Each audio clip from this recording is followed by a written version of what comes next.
نبی کریم علیہ الصلوۃ والسلام کے جامع کلمات جو مختصر کلمات ہوتے ہیں اور بہت سارا وسیع معنی رکھتے ہیں، وہ آپ کی خدمت میں پیش کرنے کی سعادت حاصل کرتا ہوں۔ طبرانی کی حدیث ہے، حضور صلی اللہ علیہ وسلم نے ارشاد فرمایا، اللہ تعالیٰ نے اس امت کے لیے آسانی اور فراخی پسند فرمائی ہے اور تنگی اور مشکل کو ناپسند فرمایا ہے۔ آگے حدیث ہے، اللہ تعالیٰ نرمی کو پسند فرماتا ہے۔ حضور صلی اللہ علیہ وسلم نے ارشاد فرمایا، اللہ رب العزت ہر معاملے میں نرمی کو پسند فرماتا ہے۔ جس شخص کو نرمی میں سے حصہ دیا گیا اسے خیر اور بھلائی میں سے حصہ عطا ہوا۔ مسند احمد بن حنبل نے اس کو روایت کیا۔ کیا اللہ تعالیٰ کسی عمل کو محبوب رکھتا ہے؟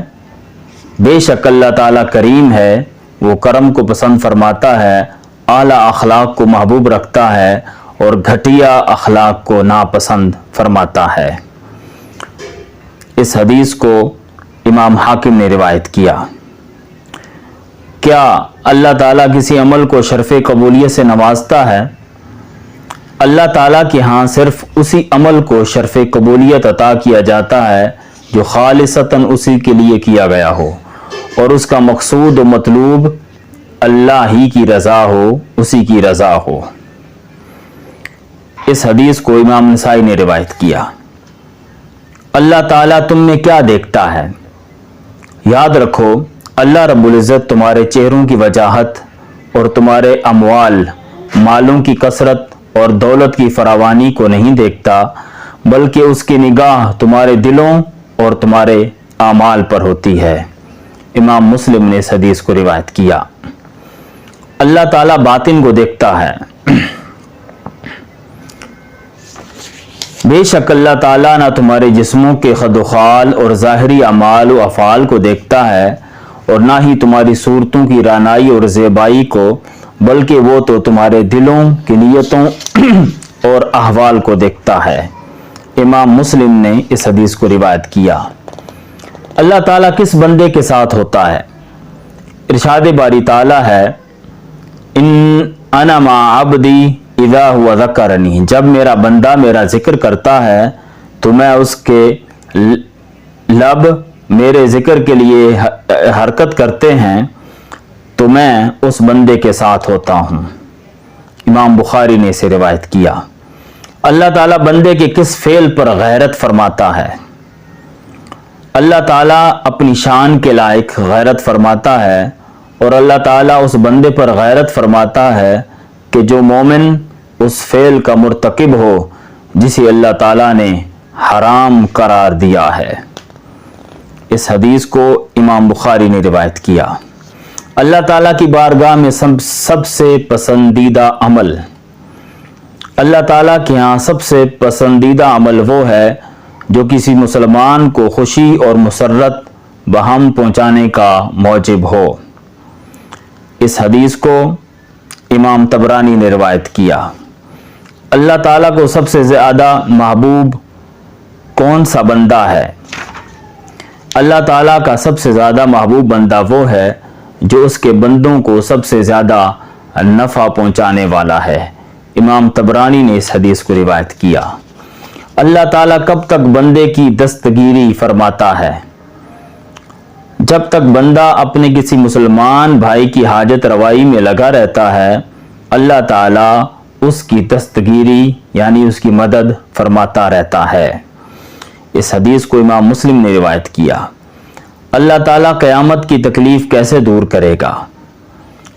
جس نے اس دنیا میں کسی مومن کی دنیاوی تکالیف میں سے کوئی تکلیف دور کی، اللہ تعالیٰ اس سے قیامت کی مشکلات میں سے کوئی مشکل دور فرمائے گا۔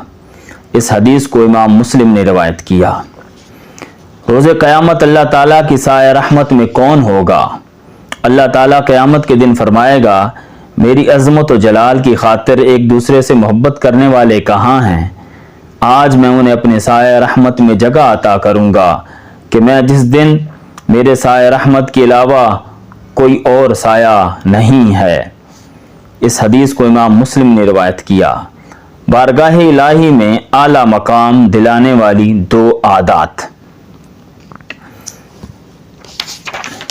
اللہ تعالیٰ کی بارگاہ میں اعلیٰ مقام تلاش کرو۔ جو تمہارے ساتھ جہالت سے پیش آئے تم اس سے بردباری سے پیش آؤ، اور جو تمہیں محروم رکھے تم اسے عطا کرو۔ اس حدیث کو امام بہقی نے روایت کیا۔ رب کی اطاعت کا فائدہ اور نافرمانی کا نقصان۔ اے انسان، اپنے رب کی اطاعت کر، تجھے عقل مند کہا جائے گا، اور اس کی نافرمانی نہ کر ورنہ تجھے جاہل کہا جائے گا۔ امام حارث نے اس کو اپنے مسند میں روایت کیا۔ اللہ تعالیٰ کا پسندیدہ گھر کون سا ہے؟ اللہ تعالیٰ کو وہ گھر سب سے زیادہ پسند ہے جس میں یتیم باعزت طریقے سے زندگی گزار رہا ہو۔ امام طبرانی نے اس حدیث کو روایت کیا۔ اللہ کا کنبہ، تمام مخلوق اللہ تعالیٰ کا کنبہ ہے۔ اللہ تعالیٰ کو ساری مخلوق میں سب سے زیادہ وہ شخص محبوب ہے جو اس کے کنبے کے لیے سب سے زیادہ نفع بخش ہو، نفع رساں ہو۔ اس حدیث کو امام طبرانی نے روایت کیا۔ اللہ تعالیٰ کو ناپسندیدہ امور، لا یعنی گفتگو، بے فائدہ اور فضول گفتگو، کثرت سوال، بہت زیادہ سوال کرنا، اور ضیاع مال کو ضائع کرنا۔ اللہ تعالیٰ نے تمہارے لیے غلط اور فضول گفتگو، کثرت سوال اور مال ضائع کرنے کو ناپسند کیا ہے۔ اس حدیث کو امام بخاری نے روایت کیا۔ اللہ تعالیٰ کی بارگاہ میں سخت ناپسند شخص کون ہے؟ اللہ تعالیٰ کی نگاہ میں جھگڑالو انسان سب سے زیادہ ناپسند ہے۔ جھگڑالو انسان اللہ تعالیٰ کی بارگاہ میں سب سے زیادہ ناپسند ہے۔ اللہ تعالیٰ اور اس کے رسول کے محبوب بنانے والے اعمال۔ اگر تم چاہو کہ تم اللہ تعالیٰ اور اس کا رسول محبوب رکھیں، اگر تم چاہو کہ تمہیں اللہ تعالیٰ اور اس کا رسول اپنا محبوب بنا لیں تو جب تمہیں امین بنایا جائے تو امانت ادا کرو، اور جب بولو تو سچی بات کرو، اور جو تمہارے پڑوس میں رہے اس سے اچھا سلوک کرو۔ اس حدیث کو امام طبرانی نے روایت کیا۔ حضور صلی اللہ علیہ وسلم کے ساتھ شدید محبت کرنے والے خوش قسمت کون؟ میری امت میں سے میرے ساتھ شدید محبت کرنے والے وہ لوگ ہیں، وہ میرے بعد آئیں گے، جو میرے بعد آئیں گے ان میں سے ہر ایک کی تمنا یہ ہوگی کہ کاش وہ سب اہل و عیال اور اپنا مال و اسباب کے بدلے میں مجھے ایک مرتبہ دیکھ لیں۔ اس حدیث کو امام مسلم نے روایت کیا۔ رسول اللہ صلی اللہ علیہ وسلم کی طرف جھوٹ منسوب کرنے والے کا ٹھکانہ جہنم ہے۔ فرمایا میری طرف جھوٹ منسوب کرنا ایسا نہیں ہے جیسا کسی عام شخص پر جھوٹ باندھنا، کیونکہ کسی عام شخص پر جھوٹ باندھنے سے جھوٹ بولنے والے کا نقصان ہوگا، یا جس پر جھوٹ باندھا اس کا بھی، یا 2-3 آدمیوں کا صحیح، لیکن رسول اللہ صلی اللہ علیہ وسلم کی طرف جھوٹ منسوب کرنے سے ایک پورا عالم گمراہ ہوگا، ایک پوری کائنات گمراہ ہوگی اور دنیا کو نقصان پہنچے گا۔ پھر جس شخص نے جان بوجھ کر میری طرف جھوٹ منسوب کیا وہ اپنا ٹھکانہ جہنم میں بنا لے۔ امام بخاری نے اس حدیث کو روایت کیا۔ رسول اللہ صلی اللہ علیہ وسلم نے کن 4 چیزوں سے پناہ مانگی؟ اے اللہ میں تیری پناہ مانگتا ہوں اس علم سے جو نفع نہ دے، جو فائدہ نہ دے، اس دل سے جو تجھ سے ڈرتا نہ ہو۔ اے اللہ میں پناہ مانگتا ہوں اس نفس سے جو کبھی سیر نہ ہوتا ہو، کبھی اس کا جی نہ بھرتا ہو، اور اس دعا سے پناہ مانگتا ہوں جو قبول نہ ہوتی ہو۔ اس حدیث کو امام مسلم نے روایت کیا۔ حضور صلی اللہ علیہ وسلم نے کن لوگوں کے حلقے میں شمولیت کی دعا مانگی؟ امام احمد بن حنبل کی روایت ہے، فرمایا اے اللہ مجھے ان لوگوں میں سے بنا دے جو نیک کام کرتے ہیں تو خوش ہوتے ہیں، جب برا کام کرتے ہیں تو اللہ سے استغفار کرتے ہیں۔ حضور صلی اللہ علیہ وسلم نے کن 4 چیزوں کے حصول کے لیے، حاصل کرنے کے لیے اپنے دستے دعا بلند کیے؟ فرمایا اے اللہ مجھے علم کے ساتھ مالدار کر، بردباری کے ساتھ مجھے مزین فرما، تقوی کے ساتھ مجھے باعزت بنا، اور عافیت کے ساتھ مجھے حسن و جمال بخش۔ اس حدیث کو دہلوی نے روایت کیا۔ دین کا ستون، نماز دین کا ستون ہے، اس کو نبی کریم علیہ الصلوۃ والسلام کی اس حدیث کو امام حکیم ترمذی نے روایت کیا۔ نماز با جماعت ادا کرنے کے لیے سکون سے آؤ۔ امام بخاری کی روایت ہے، جب تم نماز کے لیے آؤ تو سکون کے ساتھ آؤ، ڈرتے ہوئے نہ ہو، پھر جتنی نماز جماعت کے ساتھ مل جائے وہ ادا کر لو، جو حصہ فوت ہو جائے تو اس کے بعد اسے مکمل کر لو۔ اس حدیث میں نماز کے لیے دوڑ کر آنا، وضو کر دوڑ کر آنا، جلدی سے آنا، اس سے منع فرمایا گیا ہے۔ تحیت المسجد کی ادائیگی، جب تم میں سے کوئی شخص مسجد میں داخل ہو تو بیٹھنے سے پہلے 2 رکعت نماز تحیت المسجد ادا کرے۔ اس حدیث کو امام بخاری نے روایت کیا۔ بچے کو نماز کی ترغیب کا حکم، جب بچہ اپنے دائیں اور بائیں ہاتھ میں تمیز کرنا سیکھ لے تو اسے نماز کا حکم دو۔ ابو داؤد نے روایت کیا۔ نماز، زکوٰۃ، صدقہ اور قرآن۔ نماز نور ہے، زکوٰۃ واضح دلیل ہے، صبر روشنی ہے، جبکہ قرآن حجت کامل دلیل ہے، تیرے حق میں بھی اور تیرے خلاف بھی۔ اس حدیث کو امام نسائی نے روایت کیا۔ روز قیامت اعضائے وضو کی تابندگی، چمکنا۔ قیامت کے دن میرے امتی اعضائے وضو کی چمک کے باعث روشن اور سفید چہرے اور سفید ہاتھ پاؤں والے کہہ کر بلائے جائیں گے۔ اس حدیث کو امام بخاری نے روایت کیا۔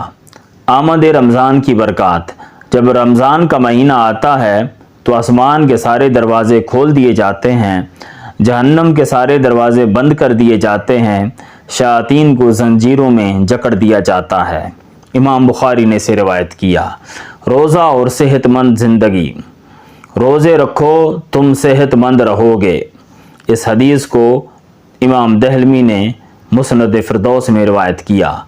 نفلی نماز، روزہ اور زکوٰۃ سے بھی افضل عمل، کیا میں تمہیں ایسا کام نہ بتاؤں جو درجے میں نماز، روزہ اور زکوٰۃ سے بھی افضل ہے؟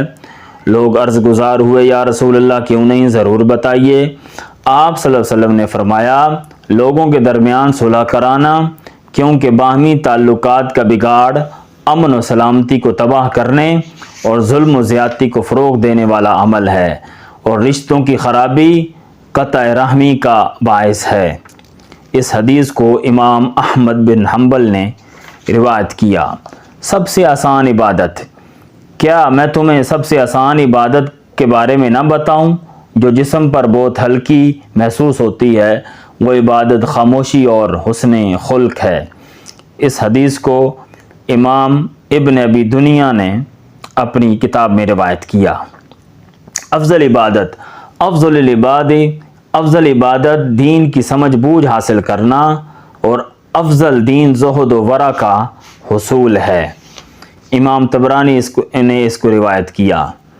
سب سے اعلیٰ عمل، اعمال میں سے سب سے افضل عمل اللہ تعالیٰ کے لیے محبت رکھنا اور اللہ تعالیٰ ہی کے لیے کسی سے دشمنی رکھنا۔ اس حدیث کو امام ابو داؤد نے روایت کیا۔ نیکیوں کے ترازو کو بھرنے والا ایک کلمہ، کامل وضو کرنا آدھا ایمان ہے، ہر حال میں الحمدللہ کہنا روز محشر نیکیوں کے ترازو کو بھر دے گا۔ اس حدیث کو امام نسائی نے روایت کیا۔ نیکی اور گناہ کیا ہے؟ نیکی اخلاق حسنہ ہے، جو چیز تیرے دل میں کھٹکے اور جس پر لوگوں کا مطلع ہونا، لوگوں کا